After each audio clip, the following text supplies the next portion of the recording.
আজকে আমাদের কাছে আরও দিন হিসাবে কারণ আপনাকে বোঝানোর সাথে জানাতে হয় যে পশ্চিম বাংলায় মানুষের যে একটা অবাক স্বাধীনতা ছিল, যে অবাধ তারা তাদের কথা বলার আইন ছিল, দেশের গণতন্ত্র অধিকার পাওয়ার জন্য সংবিধান রচিত হয়েছিল।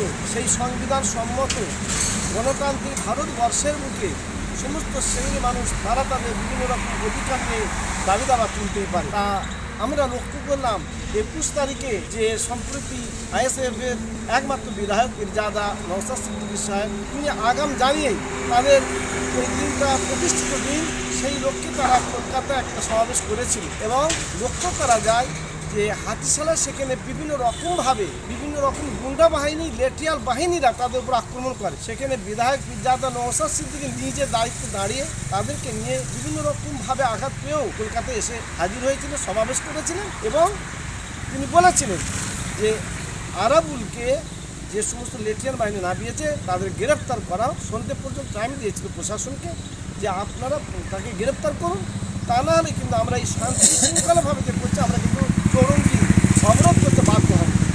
সুতরাং যখন প্রশাসনে গেলে বারবার তার নামে অবজেকশন করা হয়েছে, প্রশাসন কেন ইতিবাচক পদক্ষেপ গ্রহণ করলো না?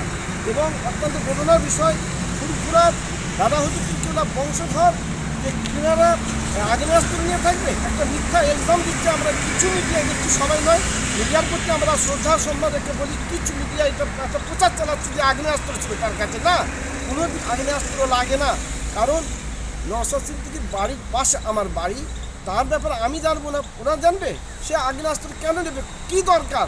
সেরকম তাদের দরকার নয়। মানুষের গণতান্ত্রিক অধিকার হরণ হচ্ছে দিনে রাতে। এই মানুষ যাতে অধিকার পায়, মানুষ যাতে ন্যায় পায়, এই সমস্ত প্রতিষ্ঠা করতে সে হয়তো রাজনৈতিক একটা দল প্রতিষ্ঠা করেছে এবং সেই লক্ষ্যে এগিয়ে গেছে।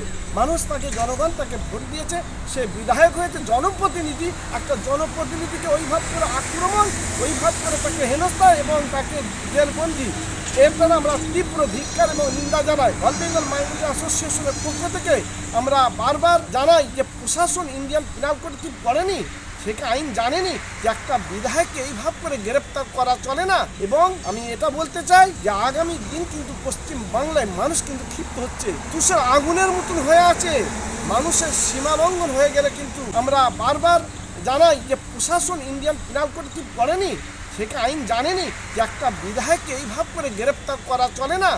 এবং আমি এটা বলতে চাই যে আগামী দিন কিন্তু পশ্চিম বাংলায় মানুষ কিন্তু ক্ষিপ্ত হচ্ছে, তুষার আগুনের মতন হয়ে আছে। মানুষের সীমা লঙ্ঘন হয়ে গেলে কিন্তু ভয়ঙ্কর একটা পরিস্থিতি তৈরি হয়ে যাবে।